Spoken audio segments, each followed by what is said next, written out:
Hi മക്കളെ, എല്ലാവർക്കും സുഖം തന്നെയാണെന്ന് വിശ്വസിക്കുന്നു. ഇതാ നമ്മൾ ക്ലാസ് 12 CBSE എത്തി നിൽക്കുകയാണ്.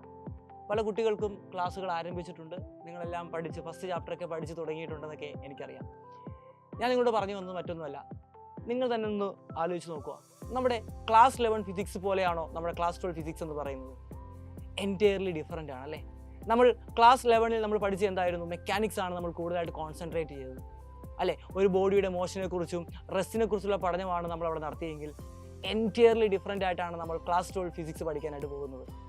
നമുക്കറിയാം, ഇലക്ട്രിസിറ്റിനെ കുറിച്ചാണ് നമ്മൾ ആദ്യമായി ഡിസ്കസ് ചെയ്യുന്നത്. നമ്മൾ കണ്ണുകൊണ്ട് കാണാത്തൊരു കാര്യമാണ് പഠിക്കുന്നത്. ഇലക്ട്രോണിനെയും പ്രോട്ടോണിനെ കുറിച്ചൊക്കെയാണ് നമ്മൾ പഠിക്കുന്നത്. ഈ ചാർജുകളൊന്നും ആരും കണ്ണുകൊണ്ട് കണ്ടിട്ടില്ല.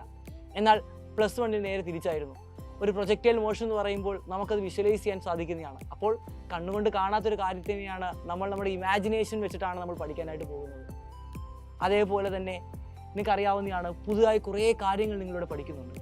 ഇലക്ട്രിസിറ്റി കഴിഞ്ഞാൽ പിന്നീട് അങ്ങോട്ട് വരുമ്പോഴത്തേക്കും നമുക്കറിയാവുന്നതാണ് ഒപ്റ്റിക്സിലോട്ട് വരും. ഒപ്റ്റിക്സിനകത്ത് റേ ഒപ്റ്റിക്സ് നിങ്ങൾക്ക് അറിയാവുന്നതാണ്. ലെൻസിനെ കുറിച്ചും മിററിനെ കുറിച്ചൊക്കെയാണ് പഠിക്കുന്നതെങ്കിൽ വേ ഒപ്റ്റിക്സ് നിങ്ങൾ ആദ്യമായി കേൾക്കുന്ന ഒരു സംഗതിയാണ്.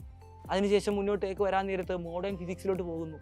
മോഡേൺ ഫിസിക്സ് എന്തുവാണെന്ന് പോലും നിങ്ങൾക്ക് അറിയത്തില്ല. അത് എൻറ്റയർലി പുതിയൊരു ടോപ്പിക്കാണ്. അതിനകത്ത് വരുന്ന ആറ്റം ആയിക്കോട്ടെ, ന്യൂക്ലിയർ ആയിക്കോട്ടെ, സെമി കണ്ടക്ടർ ആയിക്കോട്ടെ, 12 nature of matter and radiation ആയിക്കോട്ടെ, ഈ ചാപ്റ്ററൊക്കെ നിങ്ങൾ ആദ്യമായി കേൾക്കുന്ന ഒരു ചാപ്റ്ററാണ്. ഈ ആറ്റവും ന്യൂക്ലിയർ കെമിസ്ട്രിക്കകത്ത് പഠിച്ചിട്ടുണ്ടെങ്കിലും അതിൻ്റെ ഒരു അഡ്വാൻസ്ഡ് വെർഷനാണ് നിങ്ങളിവിടെ പഠിക്കുന്നത്. അത്രയേറെ വലിയൊരു സിലബസാണ് നമുക്ക് ക്ലാസ് 12 ഫിസിക്സിൽ കവർ ചെയ്യാനുള്ളത്. ഇനി എക്സാമിനേഷൻ്റെ കാര്യം എടുത്ത് നോക്കിയാലോ, 2023 മുതൽ 2025 വരെയുള്ള ക്വസ്റ്റ്യൻ പേപ്പർ മാത്രമാണ് ഞാൻ നിങ്ങളോട് പറയുന്നത്. 2023 ഫിസിക്സിൻ്റെ ക്വസ്റ്റ്യൻ പേപ്പർ പാർലമെൻറ്റിൽ ചർച്ച ചെയ്തതാണ്.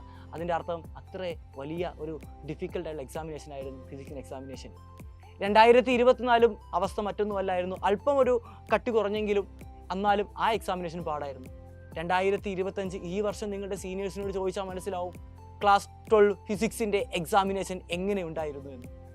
അതും നല്ല പാടായിരുന്നു. JEE ലെവലുള്ള ക്വസ്റ്റ്യനാണ് അവിടെ നിങ്ങളോട് ചോദിച്ചത്. ചില ക്വസ്റ്റ്യനൊക്കെ ഔട്ട് ഓഫ് സിലബസ് എന്നൊക്കെ പറഞ്ഞ് വന്നിട്ടുണ്ടായിരുന്നു. എന്നാലും അത് ഔട്ട് ഓഫ് സിലബസിൻ്റെ ഗണത്തിൽ പെടുത്താൻ സാധിക്കത്തില്ല. കാരണം നമ്മൾ ചെറിയ ക്ലാസ്സിൽ പഠിച്ച കാര്യങ്ങളുമായിട്ട് റിലേറ്റുള്ള ക്വസ്റ്റ്യൻ ആയിരുന്നു. എന്നാലും അതും ഒരു JEE ലെവലുള്ള ക്വസ്റ്റ്യൻ തന്നെയാണ് നിങ്ങളോട് ചോദിച്ചത്. അതേപോലെ തന്നെ അസേർഷൻ റീസൺ ആയിക്കോട്ടെ, ന്യൂമറിക്കൽ ക്വസ്റ്റ്യൻ ആയിക്കോട്ടെ, ഇതൊക്കെ നമ്മൾ ചെയ്യണമെന്നുണ്ടെങ്കിൽ നല്ലൊരു പ്രോപ്പർ ഗൈഡൻസ് നിങ്ങൾക്ക് അത്യാവശ്യമാണ്. NCERT ടെക്സ്റ്റ് ബുക്കിനകത്തെ each and every point line by line നിങ്ങൾ വായിച്ചു നോക്കിയെങ്കിൽ മാത്രമേ നമുക്ക് ഫിസിക്സിൽ നല്ലൊരു മാർക്ക് സ്കോർ ചെയ്യാൻ സാധിക്കത്തുള്ളൂ. അതിനുവേണ്ടി നമുക്കറിയാം, നമ്മുടെ NCERT ടെക്സ്റ്റ് ബുക്ക് സാധാരണ കുട്ടികൾ വായിച്ചു നോക്കുമ്പോൾ അവർക്ക് പല കാര്യങ്ങളും മനസ്സിലാകത്തില്ല. അതിന് നിങ്ങൾക്ക് ഒരു പ്രോപ്പർ ഗൈഡൻസ് വേണം, ഒരു പ്രോപ്പറായിട്ടുള്ള സ്റ്റഡി പ്ലാൻ വേണം. നിങ്ങളിപ്പോൾ ഒരു ട്യൂഷന് പോകുന്നുണ്ട് എങ്കിൽ ആ ട്യൂഷൻ നല്ലതാണ് എങ്കിൽ, നിങ്ങൾ അവിടുത്തെ ക്ലാസ്സുകളൊക്കെ നിങ്ങൾക്ക് നന്നായിട്ട് മനസ്സിലാകുന്നുണ്ട് എങ്കിൽ, നിങ്ങൾ പ്രീവിയസ് ഇയർ 2-3 വർഷത്തെ പ്രീവിയസ് ഇയർ ക്വസ്റ്റ്യൻ ആ ചാപ്റ്ററിന് ചോദിച്ച് നിങ്ങൾ എന്ത് ചെയ്യുക, ഒന്ന് വർക്കൗട്ട് ചെയ്യുക.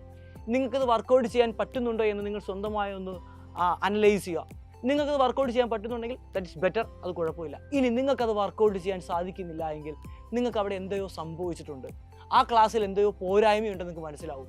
ആ പോരായ്മ കൊണ്ട് മുന്നോട്ട് പോയി കഴിഞ്ഞാൽ നമ്മളുടെ ഈ ഒരു വർഷം വെറുതെ നമ്മളെ നഷ്ടപ്പെടുത്തി പോകത്തേ ഉള്ളൂ. അതിനുവേണ്ടി ഞാൻ നിങ്ങളോട് പറയുന്നത് നമ്മുടെ അഗ്നി ബാച്ചിൻ്റെ കാര്യമാണ്. ഇപ്പോൾ ഓൾറെഡി നമ്മുടെ യൂട്യൂബ് ക്ലാസ്സുകളൊക്കെ നമ്മുടെ യൂട്യൂബിൽ കിടപ്പുണ്ട്. നിങ്ങൾ അവിടെ ക്ലാസ്സുകൾ കണ്ടു നോക്കുക, നിങ്ങൾക്ക് മനസ്സിലാകുന്നുണ്ടോ എന്ന് നോക്കുക.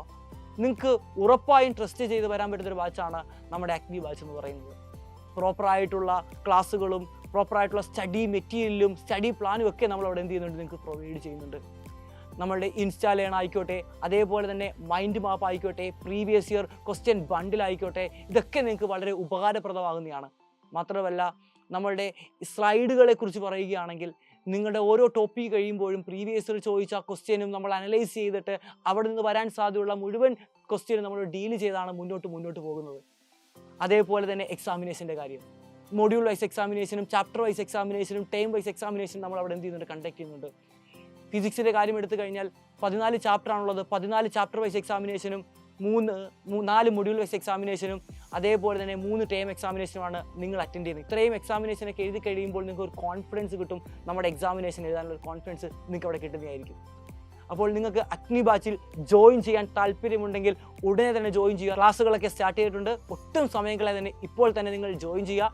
ഈ കാണുന്ന നമ്പറിൽ നിങ്ങൾ എന്ത് ചെയ്യുക, വിളിച്ച് നിങ്ങളുടെ സീറ്റ് ഇന്ന് തന്നെ ഉറപ്പാക്കുക.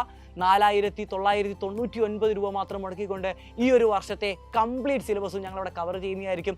അപ്പോൾ ഞങ്ങളുടെ കൂടെ നിന്നുകൊണ്ട് ഈ ക്ലാസ് 12 ഫിസിക്സ് ആയിക്കോട്ടെ, കെമിസ്ട്രി ആയിക്കോട്ടെ, മാത്തമാറ്റിക്സ് ആയിക്കോട്ടെ, ക്ലാസ് 12 CBSE ബോർഡ് എക്സാമിനേഷൻ നമ്മൾ അടിച്ചെടുക്കുക തന്നെ ചെയ്യും. അപ്പോൾ ഇങ്ങനെ കയറി പോകുന്നേക്ക് നമുക്ക് തകർത്ത് പഠിക്കാം, അടിപൊളിയായിട്ട് പഠിക്കാം. മക്കളെ എല്ലാവരും ഇങ്ങ് പോന്നേക്കണം.